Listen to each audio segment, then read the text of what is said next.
আসসালামু আলাইকুম। প্রিয় দর্শক, অন্য মঞ্চের আলাপ চাইতায় আপনাদের সকলকে আমন্ত্রণ জানাচ্ছি। সুপ্রিয় দর্শক শ্রোতা মণ্ডলী, আপনার এই মুহূর্তে আমাকে যে যেখান থেকে দেখছেন এবং পরবর্তী যে যেখান থেকে দেখবেন, আপনাদের সকলকে জানাই আমি আমার প্রাণঢাল অভিনন্দন এবং শুভেচ্ছা।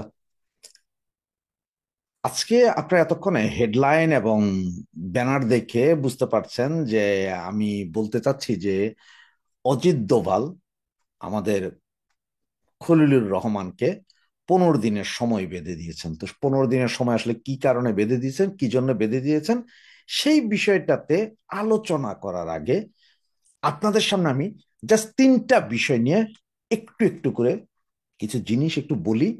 আসলে যেটা না বললেই নয়, ছোট ছোট করে তিনটা বিষয় আপনাদের একটু বলে দিচ্ছি। এরপর আমরা আসলে আসছি সেই 15 দিনের সময়টা কি, কোথায়, কিভাবে পেলাম। তা প্রথম কথা সেটা হচ্ছে যে সারা বাংলাদেশে এখনো শেখ হাসিনার বিচার, ফাঁসি ফাঁসি ফাঁসি, এইটা নিয়ে ব্যাপক উৎপাত, এখনো কথাবার্তা চলছে। এরপর আপনার এই আমাদের এনসিপির নেতা তিনি বলেছেন, খলিল সাহেব আপনি আপনার বিমানের পাশের সিটে বসাইয়া শেখ হাসিনা লয়ে আইসেন, আমরা এখানে ফাঁসি দিব না, এই ধরনের কথাবার্তাও বলতেছেন। তো এখন আমার মতে আমরা যারা আওয়ামী লীগ করি বা আমরা যারা বঙ্গবন্ধু লীগ করি, শেখ হাসিনা লীগ করি, তারা এই ফাঁসির রায় এইটা যে হবে এটা আমরা সবাই জানতাম। কারণ আমরা সবাই এটাও জানতাম যে এই বিচারে এই কোর্ট কোনোদিন কইব না যে শেখ হাসিনাকে বেকসুর খালাস দেওয়া হইলো, ওনাকে ক্ষমতা ফিরাই দেওয়া হইলো, এই কথা তো বলবে না, যে এটা বিশ্বাস ছিল আমাদের সবার না। ফাঁসির রায় হবে এটা আমরা জানতাম।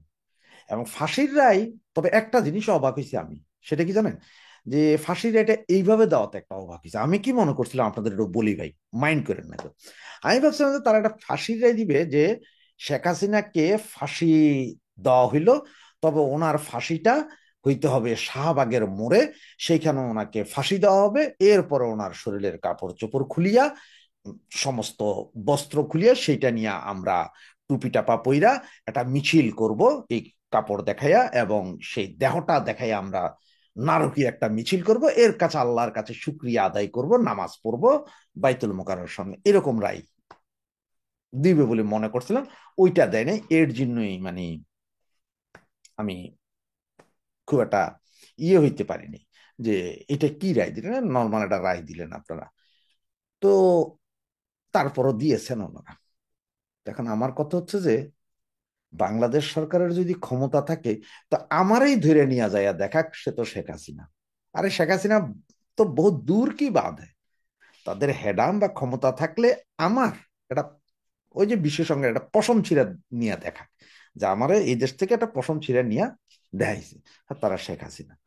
সুতরাং এই বিষয়টা নিয়ে আর, এই বিচার নিয়ে আর কথা কব না। জাহান নামে যা তোরা, আর এরকম 2000 ফাঁসি দে, কোনো কিচ্ছু করতে পারবি না, এটা লোমও ছিটতে পারবি না। এটা হচ্ছে প্রথম কথা।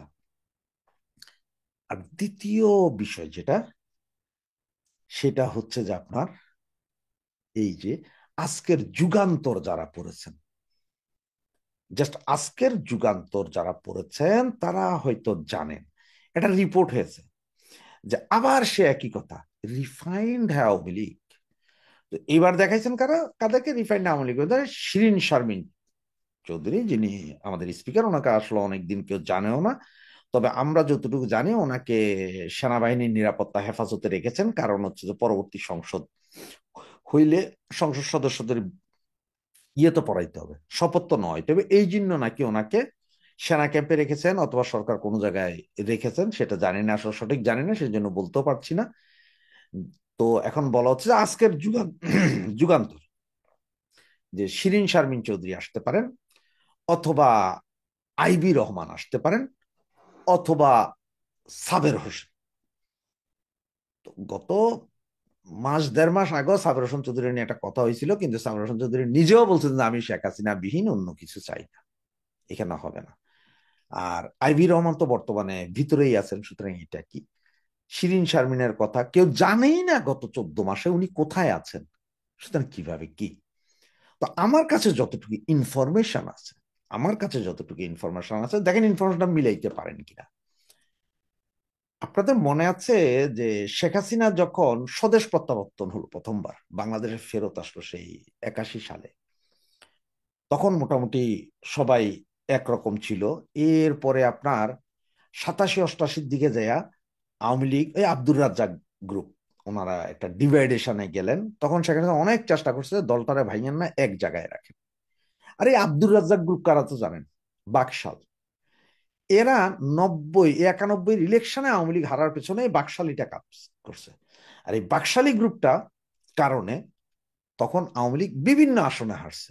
যেন আমি নিজেই বলতে পারি, যেমন চট্টগ্রাম 9 আসন হারছিলেন এক বাকশালীর কারণে, 8 আসন হারছিলেন আরেক বাকশালীর কারণে। এরপরেও সারা বাংলাদেশে এটা হয়েছিল। এরপরে যখন আপনার 90 90-এর পরে যখন আবার পুরো বাকশাল আওয়ামী লীগে মিশে গেল, মানে বাকশাল গ্রুপটা মিশে গেল, মানে তৎকালীন সময় জাতীয় ছাত্রলীগ, বাকশাল জাতীয় ছাত্রলীগ, হয়তো জাতীয় ছাত্রলীগ বললে অনেকে বুঝবেন, বাকশাল বলতে সবাই বুঝেন। এরা মিশে যাওয়ার পরও কিন্তু এদের ভিতরের কিছু লোকের ওই জিনিসটা রয়ে গেছে, কোনটা, আমরা বাকশালী, আমরা জাতীয় ছাত্রলীগ, আমরা সব বলবো, শেখ হাসিনা বলবো না। এই গ্রুপটা কিন্তু কাজ করছে দীর্ঘদিন, প্রায় এরা 2000 পরবর্তীতে এরা খুব সক্রিয় ছিল। মানে ওই বাকশাল মিশে যাওয়ার পরে, পুরো মিশে যাওয়ার পরও আওয়ামী লীগের সাথে এই গ্রুপটা ছিল। এবং এই গ্রুপটা গত 17 বছরও ছিল, বহাল তবিয়তে বিভিন্ন ব্যবসা বাণিজ্য ধান্দা পানি করছে। এবং এখনো আপনারা দেখে রেখেন, এখনো এরা বহাল তবিয়তে আছে, এদের কোনো ক্ষতি নেই। এরা এনসিপির বিভিন্ন সমন্বয়কদের সাথে ব্যবসা বাণিজ্য চালায় যাচ্ছেন।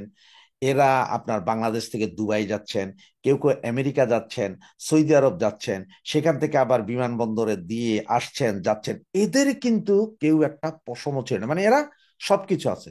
এরা যাচ্ছেন আসছেন, এরা ওই ইয়ে করছেন, সবকিছু ব্যবসা বাণিজ্য করছে, ওদের সব চলে। এদেরকে, মানে এরা আওয়ামী লীগ না, তাহলে এরা কারা? এরা সেই বাকশাল।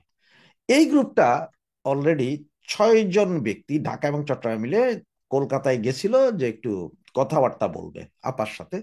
সেখান থেকে ওদের কথা বলার চান্স দেয়নি, যার কারণে তারা ব্যর্থ মনোরথে ফিরে এসেছেন।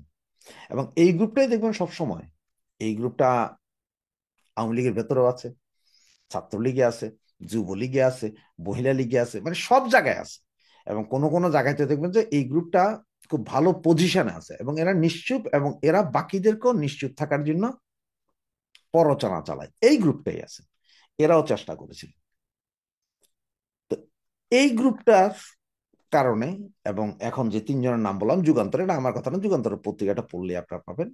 সুতরাং এটা বিচ্ছিন্ন অবস্থা, এগুলো নিয়ে আপনারা কেউ মন খারাপ হওয়ার দরকার নাই, বা এগুলোর ব্যাপারে কোনো চিন্তা করার দরকার নাই। যতদিন আপা আছে, যতদিন জননেত্রী শেখ হাসিনা আছে, ততদিন আমরা শেখ হাসিনার সাথে আছি নাকি। আর তৃতীয় বিষয় যেটা, সেটা হচ্ছে আসলে এই বন্দর, আমাদের চট্টগ্রাম বন্দর। তো বন্দর তো এখন ঠিক 17 তারিখে, যেদিন আমাদের নেত্রীর ফাঁসির রায় কার্যকর রায় দিয়েছে, সেই দিনই একদম সেম টাইমে আবার 32টা মধ্যে ভাঙা বাড়ি ভাঙতে গেছে। সুতরাং ভাঙতে গেছে, এবং এইটা নিয়ে এখন আবার কেউ কেউ বলতেছেন, হ্যাঁ দেখছেন, আপনার বাপেরে জিগান, অমুকরে জিগান, কেন এই 32টা, আরে ভাই বাইঙ্গা তো এটা কিছু নাই, এখন আর বাংলাও কি, আর ফুটবল খেলার মাঠ বানাইলেও কি। সেনাবাহিনী তখন চাইছে ভাঙছে, এখন সেনাবাহিনী দেখাইছে যে না, আমরা একটু লিবারাল আছি, ভাইয়েন না এর দূর।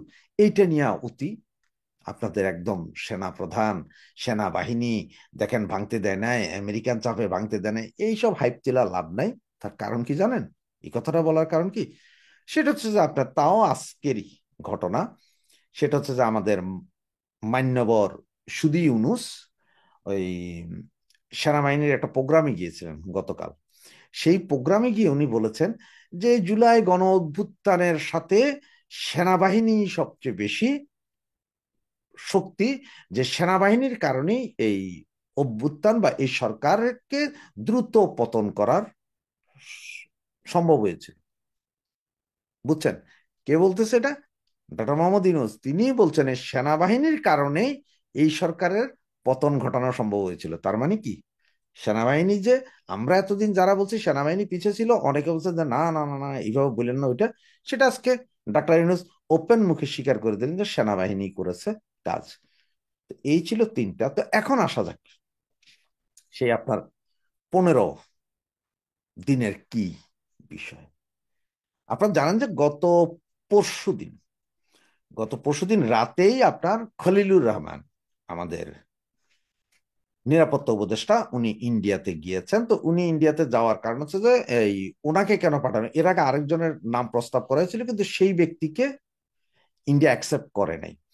আর ইন্ডিয়া এর আগেই খলিলুর রহমান যখন ইনুস গিয়েছিল ওই যে বিভিন্ন জায়গায়, নরেন্দ্র মোদীর সাথে যেবার প্রথম একটু মিটিং হয়েছিল, সেই সময় আপনার অজিত দোভাল চরম বেইজ্জতি করছিল খলিলুর রহমানকে, যে তুমি আমাদের সাথে কথা বলার মতো ক্যাপাসিটি নেই, তুমি হচ্ছে রোহিঙ্গা বিষয়ক উপদেষ্টা, তুমি ওখানে যাই কথা বলো, তুমি রোহিঙ্গা নিয়ে থাকো, নিরাপত্তার তুমি কি বুঝো। যার কারণে সে অপমান সহ্য করে ডাক্তার ইউনূস আসার পরে ওনারা বললেন, যে পদ আমাদের জন্য ছিল না, জীবনে আমাদের দেশে ছিল না, এই নিরাপত্তা উপদেষ্টা বানাইলো খলিলুর রহমানকে, মানে অজিত দোভালের কাছাকাছি, ওই যেমন কেজিবি প্রধানের কাছাকাছি বা সিআইএ প্রধানের কাছাকাছি একটা সিস্টেমে ফালাইলো আর কি।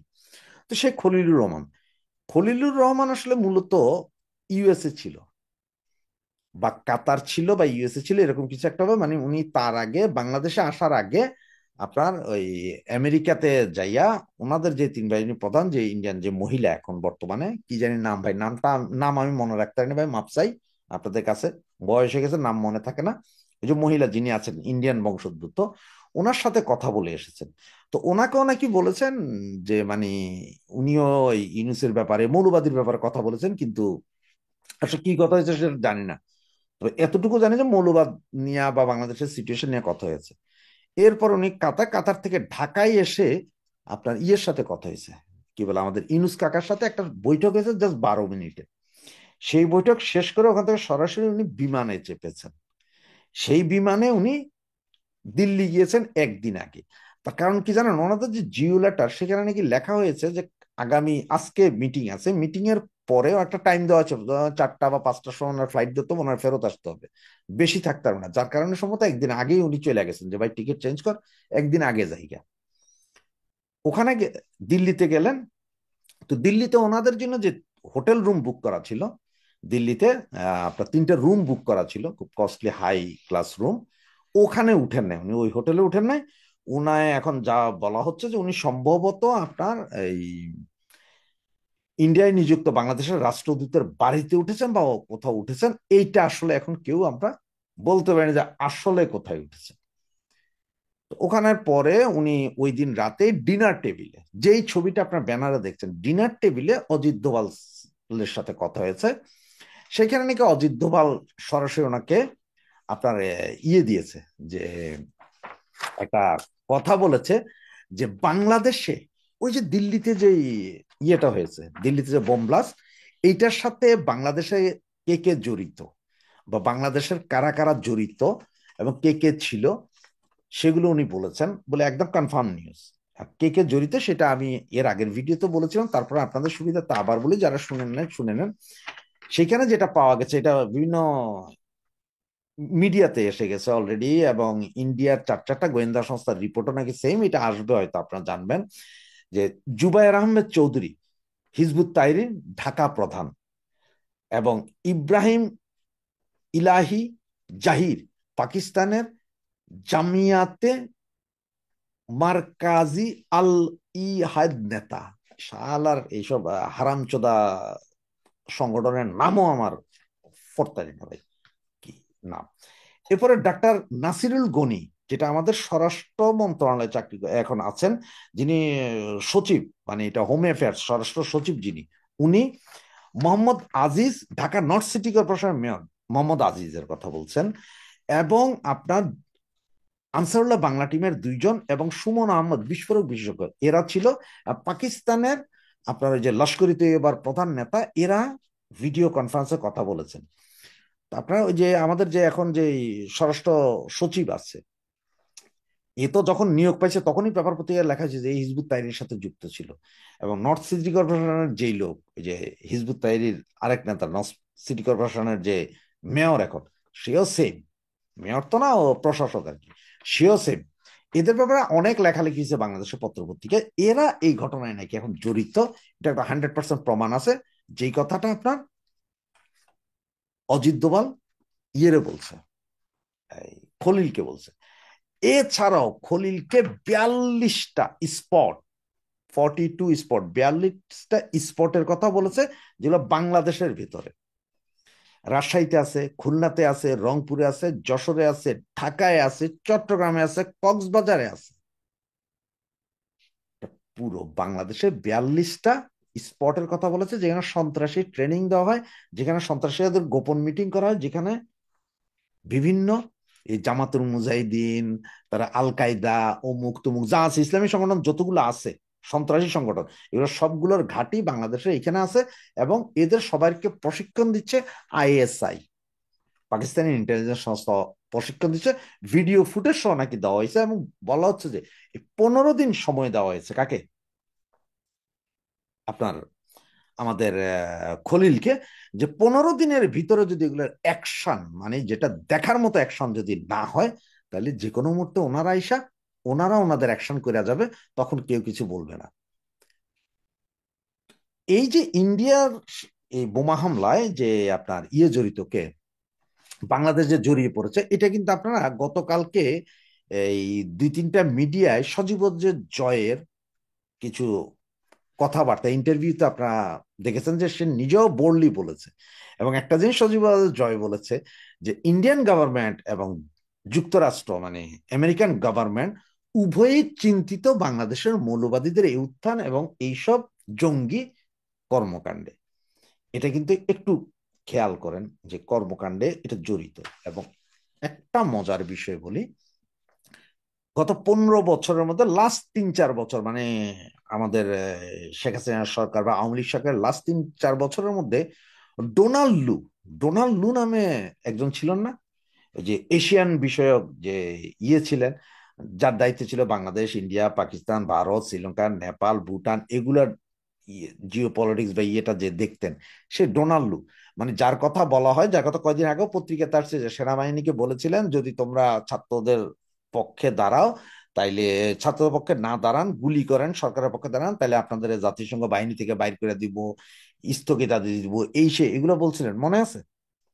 সেই লোক, তাকে চেঞ্জ করে এখন তার জায়গায় বসানো হচ্ছে পল কাপুর। অলরেডি বসাই দিছে ওনাকে, পল কাপুর।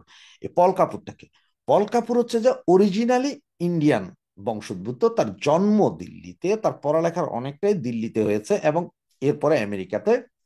তবে উনি একজন শিক্ষক এবং গবেষক। আর ওনার সবচেয়ে গবেষণার কাজ কি জানেন? গবেষণার কাজটাই হচ্ছে যে ইসলাম এবং মৌলবাদী শক্তি। এবং ওনার গবেষণাটা টোটালি পাকিস্তানের ইসলামিক মৌলবাদীদের নিয়ে যে গবেষণা করেছিলেন, যে উনি বলেছিলেন যে ওই গবেষণা, যে ওই মৌলবাদীরা ইসলামাইজেশনের যে মৌলবাদিতা আছে সেটাকে পাকিস্তান রাষ্ট্রীয়ভাবে স্বীকৃতি করে রাষ্ট্রীয় নিয়ম কানুন মেনে ফেলছে। সেই ব্যক্তি যে কিনা গবেষণা করছে কি নিয়ে, মৌলবাদীদের উত্থান, জঙ্গি, সন্ত্রাসী, হিজবুত তাহরির, মাহিরি, অমুক তমুক যা যা আছে, লস্কর তৈয়বা, এদের নিয়ে, সেই ব্যক্তিকে এখন ঠিক ডোনাল্ডোর জায়গায় এনে বসাইছে। বুঝতে পারছেন হিসাব? তার মানে কিভাবে মারতেছে দেখেন। ওইদিকে আমেরিকার 3 বাহিনী প্রধান, উনিও ইন্ডিয়ান বংশোদ্ভূত একজন সনাতনী মহিলা। এইদিকে পাল কাপুর, উনি আবার এই ইসলামাইজেশনের কারণে যে মৌলবাদীদের মাইরা দিতেছে ডট ডট, ওই ব্যক্তি কেনা বসাইছেন, যিনি এই অঞ্চলে, এশিয়ান অঞ্চলে যে মৌলবাদী শক্তি, এইটার উপর গবেষণা করেছেন দীর্ঘদিন, একদম বাটাম লাগায় মারেন, ওনাকে বসানো হয়েছে। এবং এই মুহূর্তে ওই যে আপনার আরেকটা ছিল না আমাদের দেশে, হাঁস হাঁস, হাঁস হাঁস, এখন একটু চুপ। সে তো নাই পর সে তো এক পর্যায়ে মানে ওই প্রয়োজনে খালেদা জিয়া সরাইয়া নিজেই বিএনপির দায়িত্ব নেয়, জামাতের দায়িত্ব নেই, এই অবস্থা ছিল। তারে সরাইয়া এইখানে যারা আনছে, ওই বেটা হচ্ছে আবার চরম বিরোধী চায়না। এই মুহূর্তে যাকে পাঠাবে আমেরিকা আমাদের বাংলাদেশে, আমেরিকান অ্যাম্বাসিডারে চরম মানে চায়না বিরোধী, সে যে চায়না হবে না, তারা দায়িত্বই দিচ্ছে চায়না থেকে দূরে রাখার জন্য নিউজ গভর্নমেন্টকে। আবার একটা জিনিস দেখছেন যে ঘুরে ফিরে এক জায়গায় আসছে আসলে, শেখ হাসিনার বিচারের এই যে রায় যেটা দিল, এইটার জন্য কিন্তু আমেরিকা কোনো কথা বলা নেই, চুপ একদম। মানে তারাও এমন একটা ভাবছে, তোর তোর তোর তোর রায় তোর, বইরা দিত রোহিঙ্গা।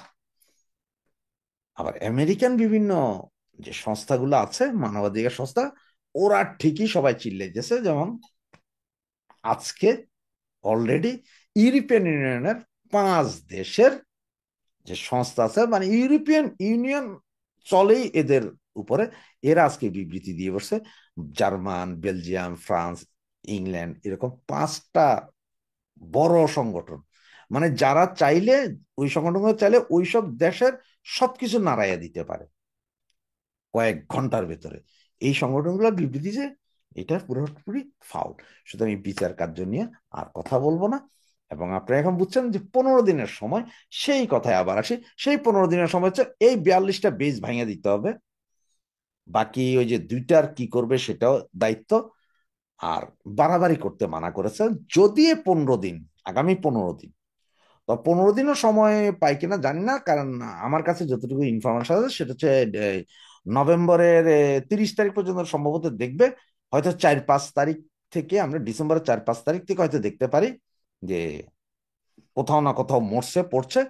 এবং আরো বলে দিচ্ছে যে এই যে সন্ত্রাসী সংগঠন আইএসআই এর যেসব সংগঠনগুলো বাংলাদেশে আসে, এইটা যদি আগামী 72 ঘন্টার ভিতর বন্ধ না করায়, সেটার অ্যাকশনও ইন্ডিয়া নিবে বলে আমার কাছে এই মুহূর্তে ইনফরমেশন। এবং এই ইনফরমেশন গুলা হয়তো আপনারা মনে করতে পারেন যে দৌড় ভাই, আপনি কি থেকে, আজকে না হোক কালকে না হোক 1 সপ্তাহের ভিতরে আমি যা বলেছি তাই আপনারা দেখতেও পাবেন, শুনতেও পাবেন বিভিন্ন বড় বড় নিউজ চ্যানেল, ইউটিউবারের কাছ থেকে। জয় বাংলা। প্রতিবেশী দেশ হওয়া সত্ত্বেও ভারত এবং বাংলাদেশের দ্বিপাক্ষিক সম্পর্ক বেশ নাজুক অবস্থায় রয়েছে। গত বছর শেখ হাসিনা সরকারের পতনের পর থেকে দুদেশের মধ্যে যে শীতলতা দেখা দিয়েছে তা এখন নতুন ভূ রাজনৈতিক মোড় নিয়েছে। এর মধ্যে সবচেয়ে বড় খবর হলো বাংলাদেশের জাতীয় নিরাপত্তা উপদেষ্টা ডক্টর খলিলুর রহমান এই মুহূর্তে দিল্লিতে অবস্থান করছেন। বৈঠক করেছেন ভারতের জাতীয় নিরাপত্তা উপদেষ্টা অজিত দোভালের সাথে। কিন্তু তার এই সফর এমন এক সময় হলো যখন ঢাকার আন্তর্জাতিক অপরাধ ট্রাইব্যুনাল সাবেক প্রধানমন্ত্রী শেখ হাসিনাকে মানবতাবিরোধী অপরাধে দোষী সাব্যস্ত করে মৃত্যুদণ্ডের রায় ঘোষণা করেছে। আর শেখ হাসিনা গত বছরের আগস্ট থেকে ভারতে আছেন। বাংলাদেশের অন্তর্বর্তী সরকার তাকে ফেরত চেয়ে দিল্লির কাছে আনুষ্ঠানিক অনুরোধ জানালেও কোনো কাজ হয়নি। যখন দুই দেশের সম্পর্ক ভালোও নয় খারাপও নয়, বরং অনাস্থার সম্পর্কে পরিণত হয়েছে, তখন ডক্টর খলিলুর রহমানের এই হঠাৎ দিল্লি সফর এবং প্রধান দ্বিপক্ষীয় বৈঠক কি ইঙ্গিত দিচ্ছে?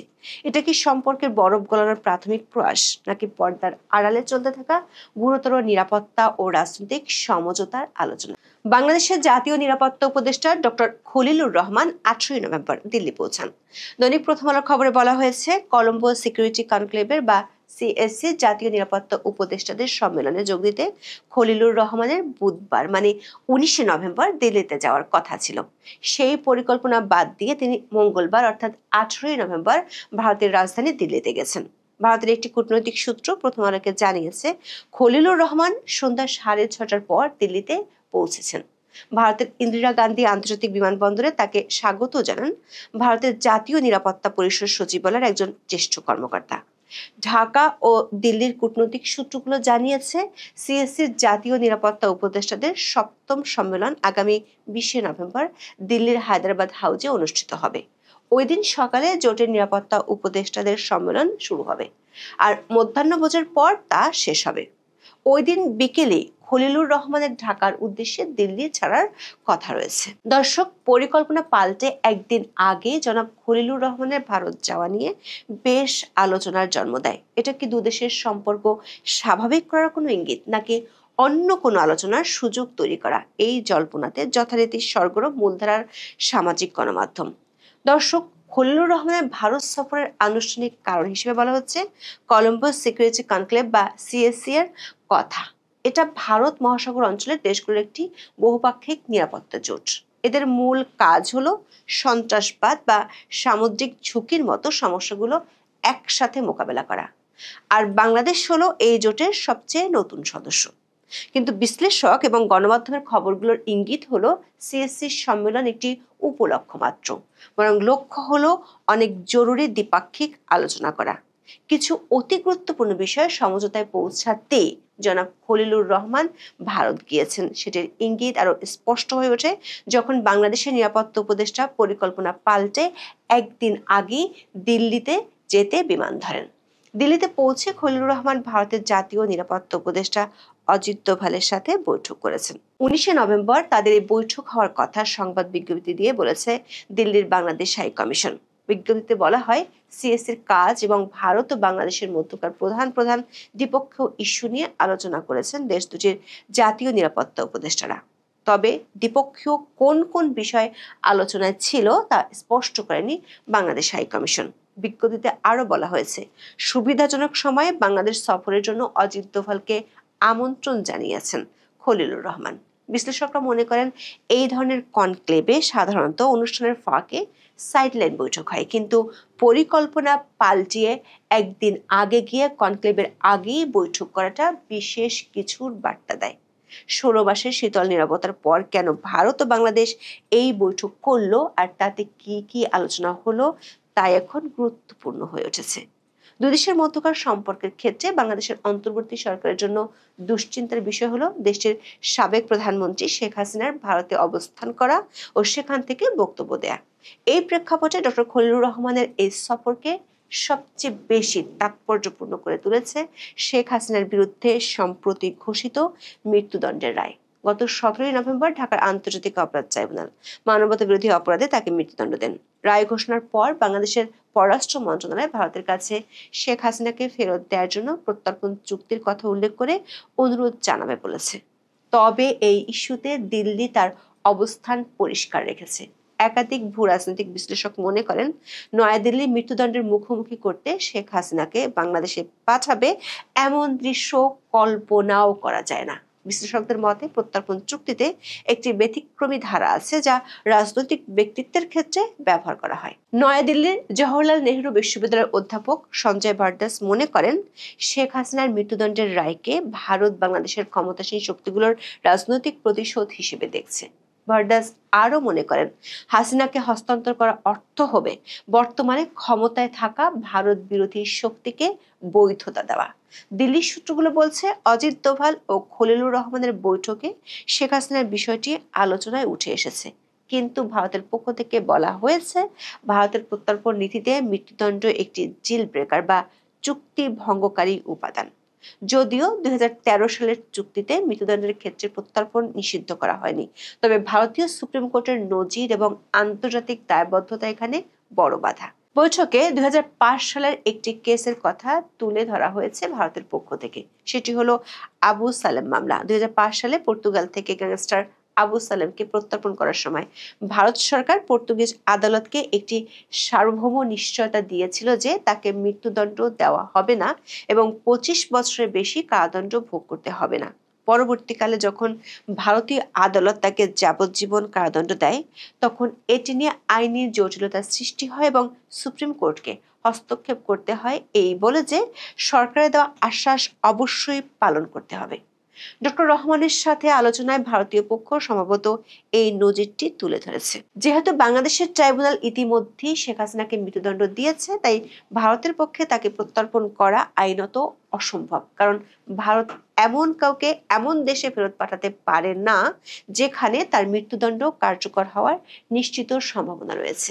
এটি ভারতের নিজস্ব আইনি কাঠামো এবং আন্তর্জাতিক মানবাধিকার সনদের পরিপন্থী হবে বলেও জানিয়ে দেওয়া হয়েছে। দর্শক, শেখ হাসিনার ইস্যুটি নিয়ে দুই দেশের মধ্যে বেশ বড় সড় রাজনৈতিক অচলাবস্থা তৈরি হয়েছিল। আর এই রাজনৈতিক অচলাবস্থাটা শুধু আলোচনার টেবিলেই থেমে থাকেনি, এটা সরাসরি পড়েছে অর্থনৈতিক, কূটনৈতিক ও নিরাপত্তা ইস্যুতে। ভিসা বন্ধ করা থেকে শুরু করে জরুরি পণ্যের আমদানি রপ্তানি বন্ধ করে দেওয়া পর্যন্ত দুই দেশই একে অপরের বিরুদ্ধে এমন কিছু পদক্ষেপ নিয়েছে যা ব্যবসা বাণিজ্যকে মারাত্মকভাবে ক্ষতিগ্রস্ত করেছে। প্রশ্ন হলো, তারপরও শেখ হাসিনার বিরুদ্ধে মামলার রায় দেওয়ার পরও কেন ভারত বাংলাদেশকে নিমন্ত্রণ জানিয়েছে? বিভিন্ন সূত্র থেকে যা জানা যাচ্ছে তা হলো, শেখ হাসিনার প্রত্যর্পণের চেয়েও গুরুত্বপূর্ণ হলো ভারত খলিলুর রহমানের এই সফরের মাধ্যমে তার গভীর নিরাপত্তা উদ্বেগ নিয়ে আলোচনা করতে চাইছে। ভারতের নীতি নির্ধারকরা বলছেন, গঙ্গা চুক্তির মতো বিষয়গুলো নির্বাচিত সরকার এড়ে আলোচনা করা যেতে পারে, কিন্তু নিরাপত্তার মতো সংবেদনশীল ক্ষেত্রে অপেক্ষা করা সম্ভব নয়। সূত্রগুলো বলছে, খলিলুর রহমানের সাথে বৈঠকে অজিত দোভাল বাংলাদেশে পাকিস্তান ও চীনের সামরিক বাহিনী এবং উগ্রপন্থীদের তৎপরতা বেড়ে যাওয়ার বিষয়টি তুলে ধরেছেন। ভারতের প্রধান লক্ষ্য হলো বাংলাদেশের মাটিকে যেন ভারত বিরোধী কার্যকলাপে ব্যবহার করা না হয়। অজিত দোভালের আমন্ত্রণের প্রধান কারণই হলো এই নিরাপত্তা সংক্রান্ত বিষয়গুলো নিয়ে ডক্টর খলিলুর রহমানের সঙ্গে খোলাখুলি আলোচনা করা। এর পাশাপাশি তিস্তা নদী মহাপরিকল্পনা নিয়ে চীনের সহায়তা চাওয়ার বিষয়টি দিল্লিকে দারুণভাবে উদ্বিগ্ন করেছে। দর্শক, চীন এই প্রকল্পে 210 কোটি মার্কিন ডলার সহায়তার ঘোষণা দিয়েছে। ভারতের কাছে এটি কেবল পানি নয়, নিরাপত্তা ও ভূ রাজনীতির প্রশ্ন। তিস্তা প্রকল্পের অবস্থান ভারতের অত্যন্ত কৌশলগত, শিলিগুড়ি করিডোর বা চিকেন স্নেকের কাছাকাছি, ফলে এর আশেপাশে কোনো বিদেশি শক্তির উপস্থিতি ভারতের জন্য সরাসরি নিরাপত্তার ঝুঁকি বলে মনে করে দেশটির নীতি নির্ধারকেরা। বাংলা ট্রিবিউনের এক খবরে বলা হয়েছে, এই কনক্লেভের টাইমিংটাও খুব গুরুত্বপূর্ণ, কারণ সব ঠিকঠাক এগোলে আর মাত্র 3 মাসের মধ্যেই বাংলাদেশে সাধারণ নির্বাচন অনুষ্ঠিত হতে চলেছে। সূত্রগুলো বলছে, অজিত দোভালের সঙ্গে খলিলুর রহমানের আলোচনায় এই সমস্ত নিরাপত্তা ইস্যু ছাড়াও বাংলাদেশের আসন্ন নির্বাচন নিয়েও আলোচনা হয়েছে। এই নির্বাচন নিয়েও ভারতের ঘোষিত অবস্থান সুষ্ঠু ও অবাধ, তার সঙ্গে নির্বাচন যেন পার্টিসিপেটরি বা অংশগ্রহণমূলক ও ইনক্লুসিভ বা অন্তর্ভুক্তিমূলক হয়। এই অবস্থানকে পর্যবেক্ষকরা ব্যাখ্যা করছেন এভাবে যে, ভারত চাইছে কোনোভাবেই হোক আওয়ামী লীগ যাতে নির্বাচনে অংশগ্রহণের সুযোগ পায়, কিন্তু বাংলাদেশে আওয়ামী লীগের সব ধরনের কার্যক্রম এখনো নিষিদ্ধ এবং আগামী নির্বাচনে তাদের যোগদানের কোনো সম্ভাবনা দেখা যাচ্ছে না।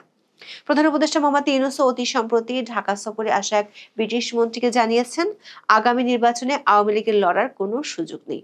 স্পষ্টতই এখানে ভারত ও বাংলাদেশের অবস্থানে বিরাট ফারাক রয়েছে এবং দিল্লিতে অজিত দোভাল ও খলিলুর রহমানের মধ্যে আলোচনায় এই অস্বস্তিকর বিষয়টি উঠে এসেছে।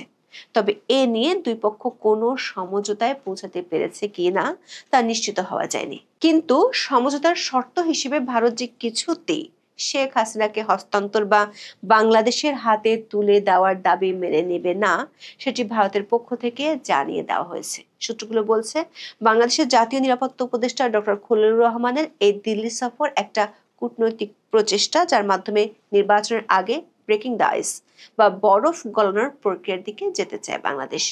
তবে ভারত যেহেতু শেখ হাসিনাকে ফেরত দেবে না এবং নিরাপত্তা ইস্যুতে তাদের বেশ উদ্বেগ রয়েছে, তাই ঢাকা দিল্লি সম্পর্ক রাতারাতি উষ্ণ হওয়ার সম্ভাবনা দেখছেন না বিশ্লেষকরা।